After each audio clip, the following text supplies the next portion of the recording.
Good afternoon. May nagtatanong po sa akin dito kung pwede po ba mag-video okay sa Facebook. Ang sagot ko po dyan ay pwede naman, basta hindi mo naman pinagkikitaan yung pag-video okay mo. Kung ang gusto mo lang naman ay mag-enjoy, pwede naman yan. Pero kung yung professional mode mo naka-turn on at gusto mong kumita sa Facebook, yan po ay bawal po i-post sa Reels kasi magkakaroon ka niya ng copyright. Opo, magkakaroon ka ng copyright. Kahit ikaw ang kumanta at hindi naman sa iyo yung instrumento, bawal po yan. Sigurado, magkakaroon ka na yan ng copyright kasi bawal yan kay Mita.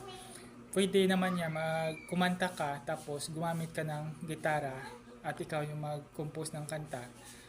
Pwede naman po yan. Pero kung kumanta ka, may gitara ka nga, tapos yung kanta, ginamit mo yung ibang kanta, hindi naman yung ikaw nag-compose, bawal pa rin yan, copyright pa rin yan.